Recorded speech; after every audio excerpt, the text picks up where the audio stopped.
छात्रों, पर्यटन, भ्रमण या यात्राएं हम सब के लिए बहुत ही महत्वपूर्ण हैं।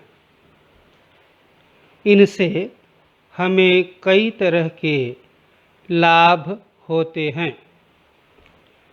वैसे तो पर्यटन यात्राओं का सबसे बड़ा उद्देश्य हमारा मनोरंजन ही होता है।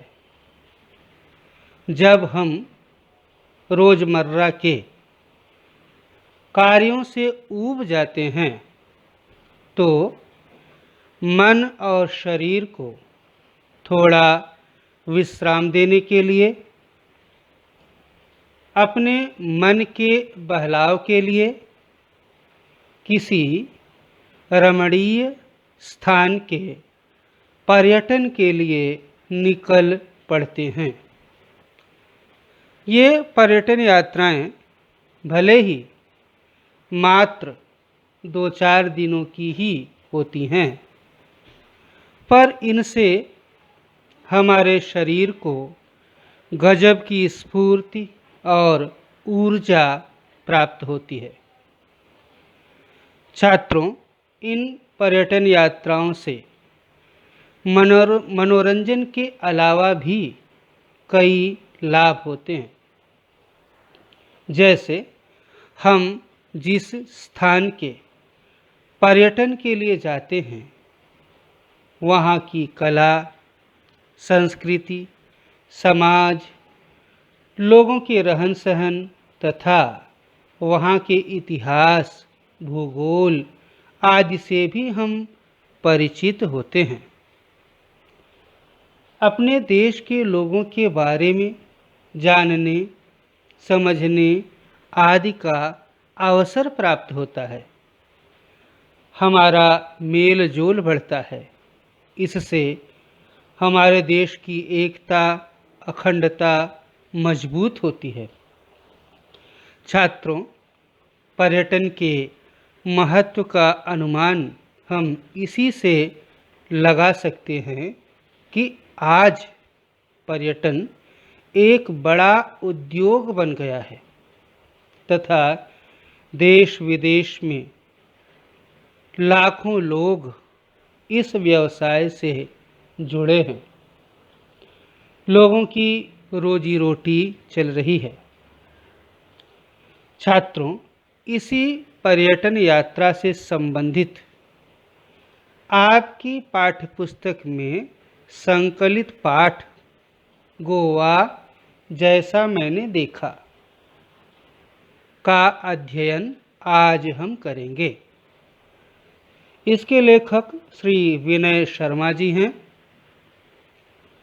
प्रस्तुत पाठ में लेखक ने हमारे देश के पश्चिमी तट पर बसे गोवा की प्राकृतिक सुंदरता, वहाँ के लोगों की जीवन शैली, त्योहारों तथा समुद्र तटों का मनोरम मनोहारी चित्रण किया है।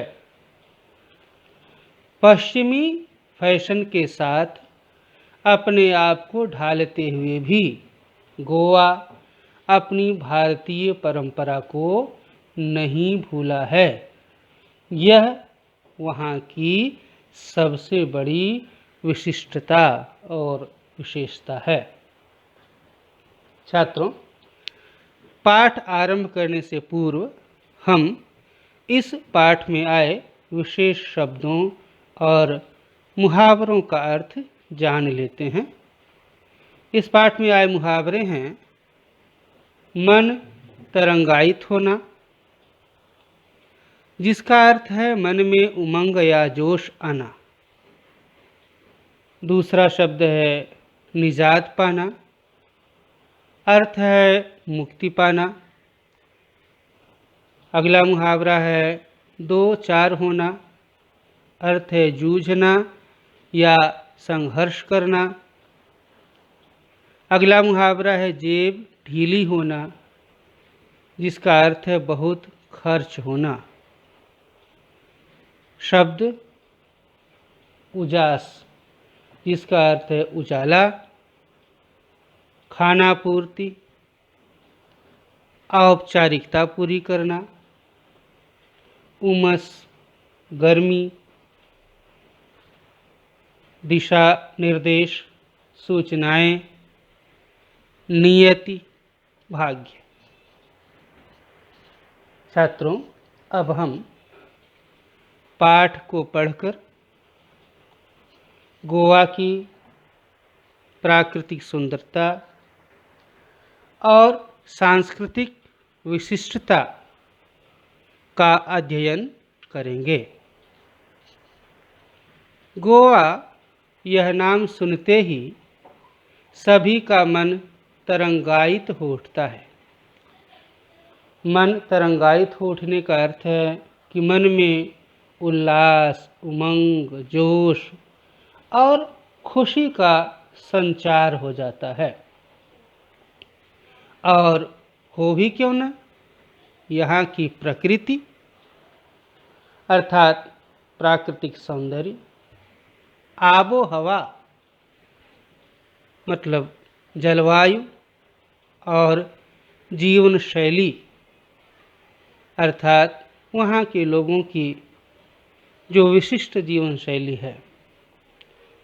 जीवन शैली की विशिष्टता क्या है कि पाश्चात्य सभ्यता को साकार करते हुए भारतीय संस्कृति के साथ सामंजस्य बनाए रखना गोवा के लोगों की सबसे बड़ी विशेषता है। जीवन शैली का आकर्षण ही ऐसा है कि पर्यटक खुद ब खुद अर्थात अपने आप खींचे चले आते हैं। देश के एक कोने में स्थित होने के बावजूद यह छोटा सा राज्य प्रत्येक पर्यटक के दिल की धड़कन है। अर्थात हर पर्यटक या पर्यटन प्रेमी गोवा जाना चाहता है, गोवा के प्राकृतिक सौंदर्य और वहाँ की विशिष्ट जीवन शैली से परिचित होना चाहता है। यही कारण है कि मैं भी अपने परिवार के साथ इंदौर से गोवा जा पहुँचा। खंडवा जो मध्य रेलवे का स्टेशन है से मेरे साढ़ू साहब भी सपरिवार हमारे साथ शामिल हो गए। 23 नवंबर को जब गोवा एक्सप्रेस मड़गांव गोवा का एक प्रमुख रेलवे स्टेशन और शहर रुकी तो सुबह का उजास हो गया था। अर्थात सुबह हो गई थी, रात्रि का अंधकार समाप्त हो गया था, चारों तरफ उजाला फैल गया था। एक टैक्सी के हॉर्न ने मेरा ध्यान उसकी ओर खींचा और हम फटाफट उसमें बैठ गए। टैक्सी एक पतली सी सड़क पर दौड़ पड़ी। शीतल हवा के झोंकों से मन प्रसन्न हो गया और यात्रा की सारी थकान मिट गई। मैं सोचने लगा कि पर्यटन का भी अपना ही आनंद है।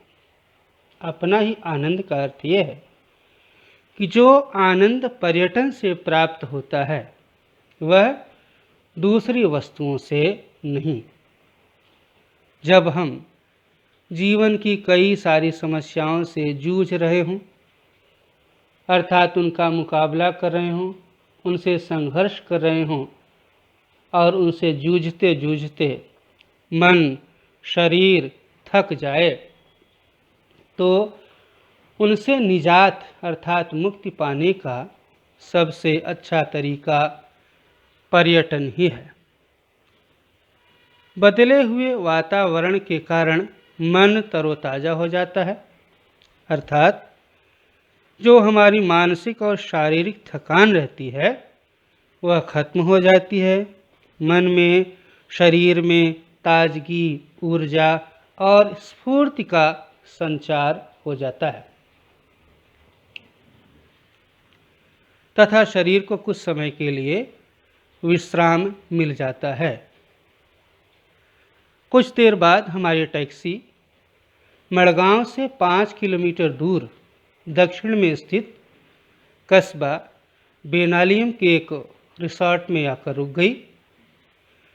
यह रिसॉर्ट हमने पहले से ही बुक कर लिया था, इसलिए औपचारिक खाना पूर्ति अर्थात वहाँ जो अपना नाम पता आदि दर्ज कराना होता है, ये सब औपचारिकताएं हैं, फॉर्मेलिटी वहाँ की। हम सब आराम करने के इरादे से अपने अपने स्यूट में चले गए। इससे पहले कि हम कमरों से बाहर निकलें, मैं आपको गोवा की कुछ खास बातें बता दूं। मुख्य मुख्य बातें गोवा के संबंध में क्या क्या हैं। दरअसल गोवा दो भागों में बंटा हुआ है। दक्षिणी गोवा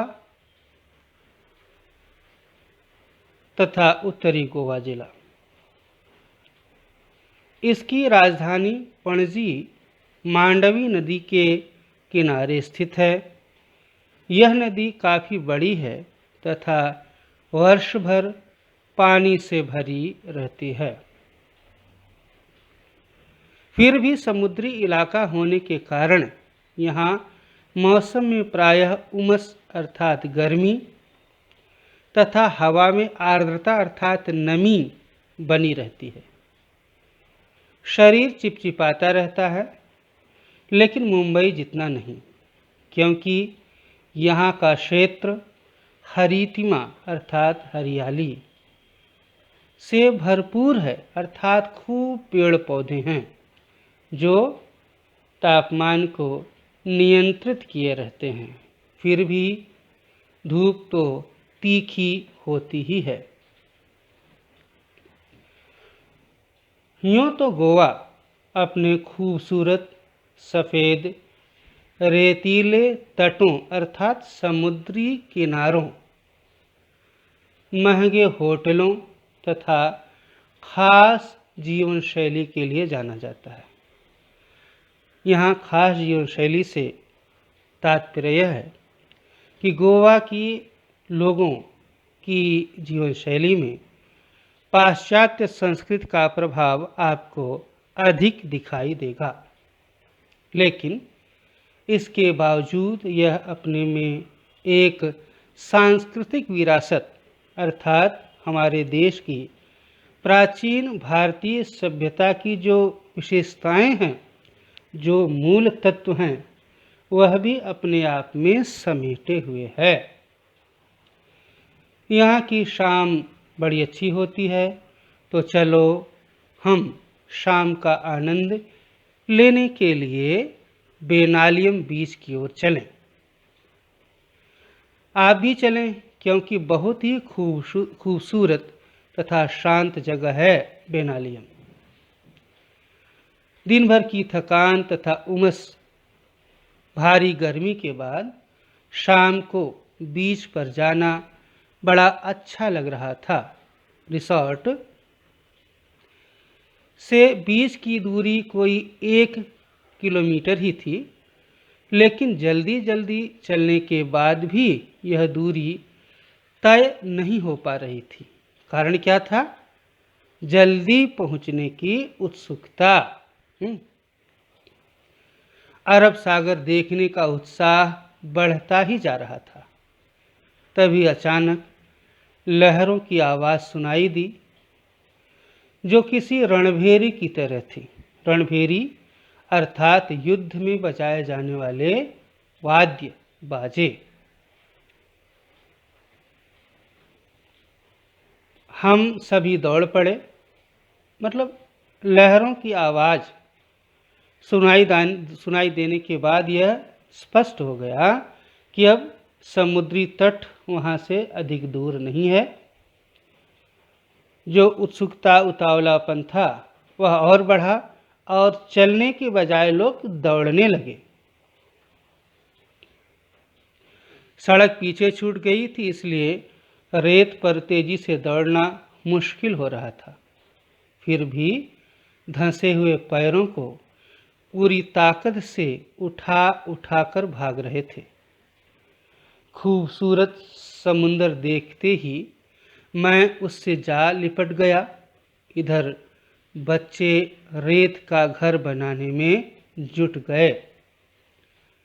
लहरें उनका घर गिरा देती तो वे दूसरी लहर आने के पहले फिर से नया घर बनाने में जुट जाते। यही क्रम चलता रहा। मैंने इन बच्चों से सीखा कि जीवन में आशावाद हो तो कोई काम असंभव नहीं। अर्थात जब किसी काम के प्रति लगन हो, सकारात्मक दृष्टिकोण हो और करने की इच्छा हो तो कोई काम कठिन नहीं होता। बार बार असफलता के बाद भी, अड़चनों, बाधाओं, रुकावटों के बाद भी हम उस काम में, उस लक्ष्य में सफल हो ही जाते हैं। शाम गहराने पर हम किनारे पर बैठ गए। मानो हर लहर कह रही हो कि बनने के बाद मिटना ही नियति है, भाग्य है, यही सृष्टि है, यही जीवन है। कि जो कुछ इस नश्वर संसार में बना हुआ है, इस भौतिक संसार में बना हुआ है, वह एक न एक दिन अवश्य ही नष्ट होगा। इस संसार में जो कुछ भी है सब क्षणभंगुर है। यही जीवन का सत्य भी है। यहाँ एक मजेदार दृश्य भी देखने को मिला। लहरों की आवाज के बीच पक्षियों की टी टी टी की आवाज भी आपका ध्यान अपनी ओर खींच लेती है। दरअसल ये पक्षी लहरों के साथ बहकर आई मछलियों का शिकार करने के लिए किनारे पर ही मंडराते रहते हैं। लेकिन जब तेज हवा के कारण एक ही दिशा में सीधे नहीं उड़ पाते हैं तो सुस्ताने अर्थात आराम करने के लिए किनारे पर बैठ जाते हैं। यहाँ बैठे कुत्तों को इसी बात का इंतजार रहता है। मौका मिलते ही वे इन पर झपट पड़ते हैं, लेकिन बेचारे कुत्तों को सफलता कम ही मिल पाती है। पक्षियों का बैठना, कुत्तों का दौड़ना और पक्षियों का टी टी टी कर उड़ जाना, यह दृश्य सैलानियों का अर्थात पर्यटकों का अच्छा मनोरंजन करता है।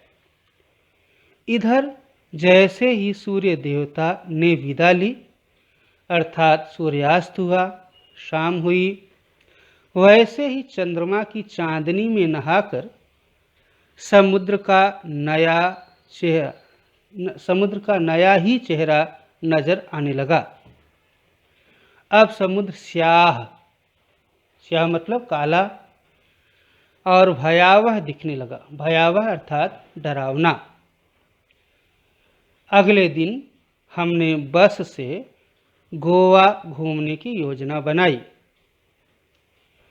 वैसे घूमने फिरने के लिए यहाँ बाइक आदि भी किराए पर मिल जाती है और उन पर ही घूमने का मज़ा भी आता है। लेकिन बच्चों के कारण हमने बस से जाना मुनासिब अर्थात उचित, उपयुक्त समझा। यहाँ सी फूड की अधिकता होने के कारण शाकाहारी पर्यटकों को सुस्वादु भोजन की समस्या से भी दो चार होना पड़ता है। कह रहे हैं कि गोवा में सी फूड अर्थात मांसाहारी व्यंजनों की अधिकता है। शाकाहारी भोजन के होटल वगैरह वहाँ पर कम है, इसलिए शाकाहारी लोगों को थोड़ी समस्या हो जाती है अच्छे सुस्वादु भोजनों के लिए। काफ़ी भटकने के बाद अच्छा भोजन मिल गया तो समझो किस्मत और जेब तो ढीली हो ही गई। अर्थात वहाँ गोवा में शाकाहारी सुस्वाद भोजनों के लिए आपको मांसाहारी भोजनों की अपेक्षा अधिक पैसे देने पड़ते हैं। यह समस्या हमें पहले से पता थी, इसलिए हम अपने रिसॉर्ट के स्यूट में उपलब्ध किचन में ही भोजन करते थे। सबसे पहले हम अंजुना बीच पहुंचे। गोवा में छोटे बड़े करीब 40 बीच हैं, लेकिन प्रमुख 7 या 8 ही हैं।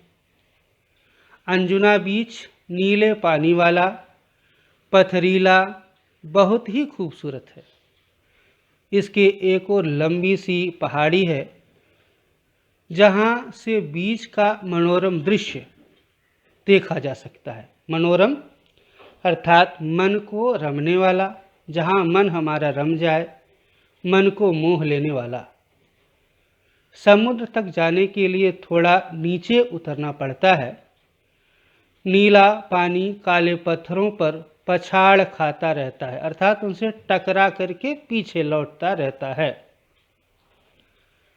पानी ने काट काट कर इन पत्थरों में कई छेद कर दिए हैं, जिससे ये पत्थर कमजोर भी हो गए हैं। साथ ही समुद्र के काफी पीछे हट जाने से कई पत्थरों के बीच में पानी भर गया है। इससे वहाँ काई अर्थात फंगस, एल्गी ने अपना घर बना लिया है। फिसलने का डर हमेशा लगा रहता है, लेकिन संघर्षों का नाम ही जीवन है, इसीलिए यहाँ घूमने का भी अपना अलग आनंद है। यहाँ युवाओं का दल तो अपनी मस्ती में डूबा रहता है, लेकिन परिवार के साथ आए पर्यटकों का ध्यान अपने बच्चों को खतरों से सावधान रहने का निर्देश देने में ही लगा रहता है कि बार बार वो यही समझाते रहते हैं, बताते रहते हैं कि संभाल के चलो, संभाल के जाओ, नहीं तो खतरा हो सकता है। मैंने देखा कि समुद्र किनारा होते हुए भी बेनालियम बीच तथा अंजुना बीच का अपना अपना सौंदर्य है, अर्थात दोनों की सुंदरता अलग है, दोनों की विशेषता अलग है। बेनालियम बीच रेतीला तथा उथला है, उथला अर्थात जो कम गहरा हो। यह मछुआरों की पहली पसंद है। यहाँ सुबह सुबह बड़ी मात्रा में मछलियाँ पकड़ी जाती हैं, लेकिन मज़े अर्थात आश्चर्य की बात यह है, सबसे बड़ी बात यह है कि इतनी सारी मछलियाँ स्थानीय बाज़ारों में ही बेची जाती हैं। इनका निर्यात अर्थात गोवा से बाहर ये बिल्कुल ही नहीं भेजी जाती। इसके विपरीत अंजुना बीच गहरा और नीले पानी वाला है। यह बॉलीवुड की पहली पसंद है। यहाँ कई हिट फिल्मों की शूटिंग हुई है। दोनों बीच व्यावसायिक हैं, पर मूल अंतर व्यवसाय की प्रकृति का है। इसके बाद हम लोग दिन भर पणजी शहर देखते रहे। घूम फिरकर शाम को हम कलिंगवुड बीच पर पहुँचे। यह काफ़ी रेतीला तथा गोवा का सबसे लंबा बीच है, जो 3 से 4 किलोमीटर तक फैला है। यहाँ पर्यटक बड़ी संख्या में आते हैं। यही कारण है कि स्थानीय लोगों के व्यवसाय का केंद्र भी है, अर्थात वहाँ के स्थानीय लोग वहाँ पर छोटे मोटे दुकानें, चीज़ें, वस्तुएं बेच करके कुछ अपना लाभ कर लेते हैं। यहाँ कई प्रकार के वाटर स्पोर्ट्स भी होते हैं, जिनमें कुछ तो हैरत अंगेज मतलब बहुत ही लोगों को हैरानी में डालने वाले होते हैं, जिन्हें देखने में ही आनंद आता है। आप भी अपनी रुचि के अनुसार हाथ आजमा सकते हैं। अर्थात जिसमें आपकी रुचि हो, आप जा कर के भाग ले सकते हैं, उसका आनंद उठा सकते हैं। मैंने कई खेलों में हिस्सा लिया, लेकिन सबसे अधिक रोमांच पैराग्लाइडिंग में ही आया। काफ़ी ऊंचाई से अथाह जलराशि को देखना जितना विस्मयकारी अर्थात आश्चर्यजनक है, उतना ही भयावह डरावना भी। बड़ा रोमांचक दृश्य होता है।